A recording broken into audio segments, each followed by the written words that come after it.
La soirée a bien commencé pour Norman Muscarello.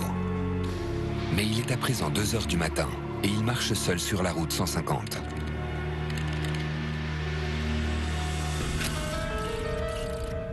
Norman Muscarello venait d'avoir 18 ans. Il était à quelques jours de s'enrôler dans l'US Navy. Il était 2 heures du matin, il avait été voir sa petite amie et il faisait du stop en direction d'Exeter pour rentrer chez lui. Son espoir de rentrer vite chez lui en autostop ne va pas durer. Ce n'est pas évident de se faire prendre en stop à 2 heures du matin. Il était seul sur la route quand il a vu quelque chose d'incroyable.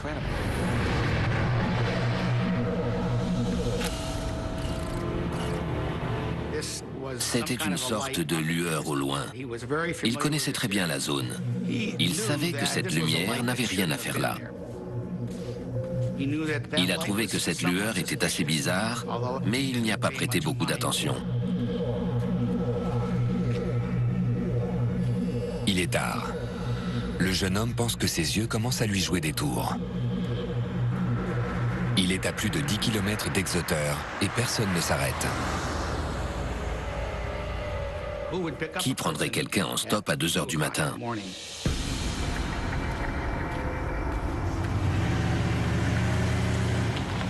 À Exeter, l'agent de police Eugene Bertrand revient de sa ronde. Eugene Bertrand était policier à Exeter, dans le New Hampshire, depuis déjà un certain temps. Il avait aussi été dans l'armée de l'air américaine. Salut, ça a été la ronde? Tu parles? C'était quelque chose. Je suis tombé sur une femme qui était dans sa voiture à l'arrêt. Il m'a fallu un quart d'heure pour la calmer. La femme en question lui avait déclaré avoir été poursuivie par un grand ovni rouge volant très bas et qui, disait-elle, l'avait traqué sur plusieurs kilomètres de route. Il y a des nuits comme ça. L'agent Bertrand n'y croyait pas. Les collègues à qui il a raconté ça ont dû bien en rire.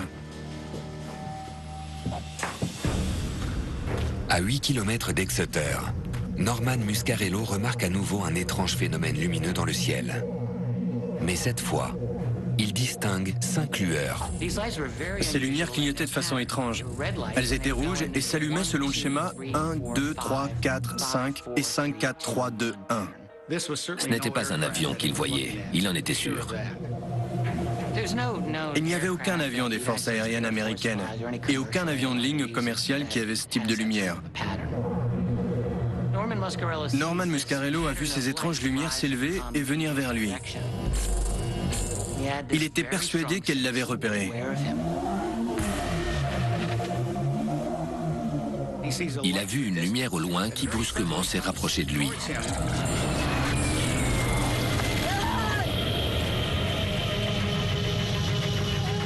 Il a plongé au sol, de peur d'être percuté.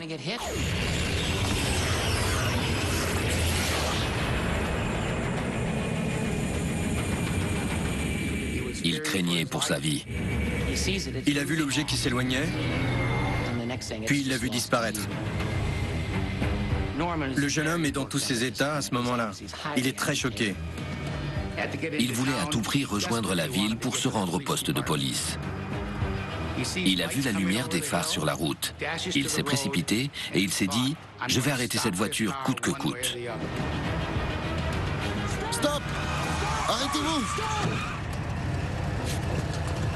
Conduisez-moi à la police. On l'a conduit au poste de police.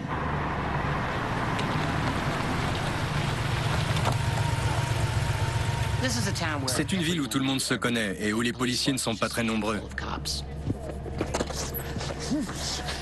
J'ai vu quelque chose sur la route.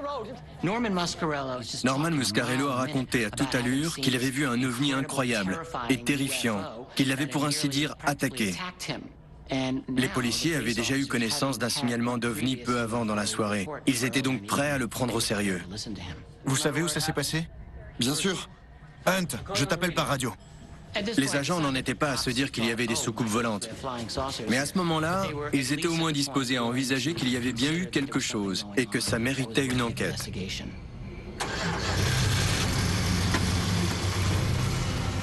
L'histoire ne s'est pas arrêtée là pour Norman Muscarello.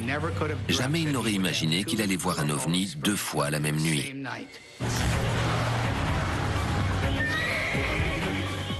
D'un coup, ils ont entendu des cris d'animaux paniqués. C'est là. Je vais tirer! Il a hurlé « Je vais tirer, je vais tirer !» Je vais tirer!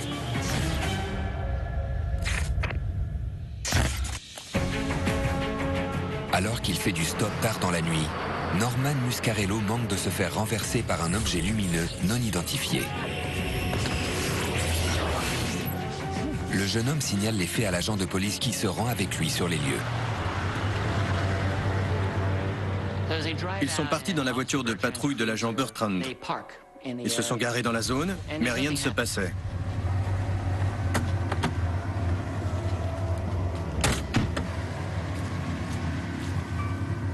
L'objet n'était pas là quand ils sont arrivés. Écoute, fiston, je vois rien. Tu es sûr que c'était pas un avion de la base militaire? Non, c'était pas un avion. Ça a frôlé ma tête. Ok. Dans cette zone, les gens savaient bien reconnaître un appareil de l'armée de l'air à l'aspect et au son. Le poste de police a donné l'instruction à l'agent Bertrand d'inspecter la zone avec Norman Muscarello.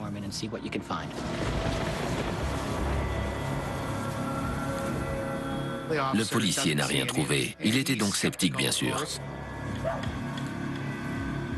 L'agent Bertrand commence à se dire que ça ne mène à rien, qu'il ne se passe rien dans la zone et qu'il est temps de rentrer au poste.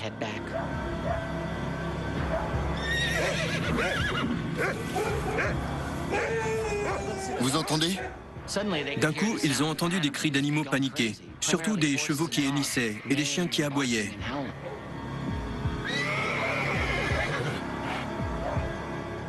L'agent de police a pris sa lampe torche et il a balayé le champ.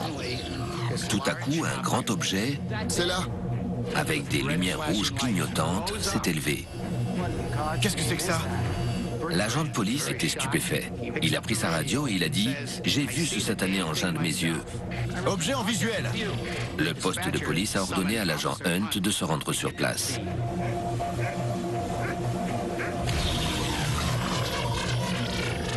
L'agent Bertrand ne s'attendait pas à voir ce qu'il avait devant les yeux. L'objet s'est rapproché et ils ont vu ses contours, une forme générale.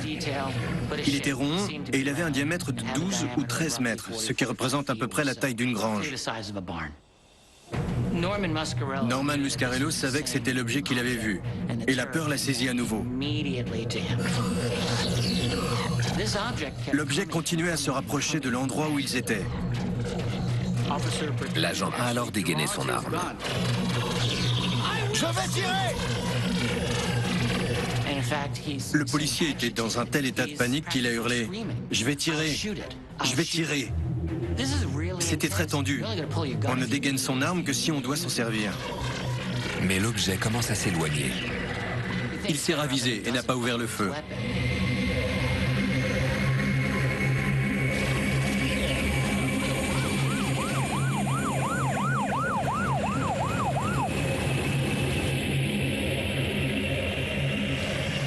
C'est à ce moment-là que l'agent Hunt est arrivé à son tour. Même s'il est arrivé quand l'engin repartait, il a eu le temps de voir qu'il était étrange et ne ressemblait à rien de ce qu'il connaissait. Qu'est-ce que c'est que ça, Bertrand? Un ovni? L'objet s'est éloigné et a fini par disparaître en direction de Hampton. Ils n'ont pas essayé de suivre l'engin, c'était impossible.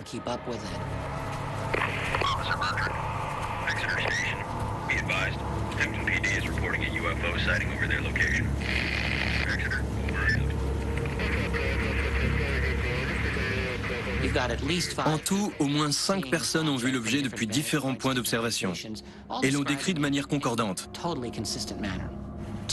2 de ces témoins étaient des agents de police. Ils étaient donc particulièrement fiables et ils étaient également formés pour observer les choses de manière neutre et objective. Norman Muscarello sort marqué de cette expérience.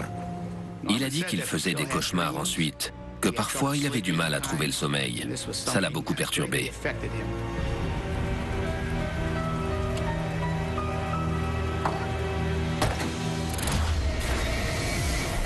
Deux officiers de la base aérienne de Pise ont interrogé le jeune homme et d'autres témoins.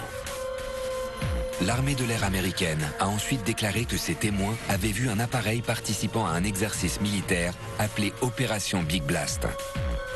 Les agents Bertrand et Hunt ont contesté ces conclusions officielles, répétant que ce qu'ils avaient vu n'était pas de conception humaine.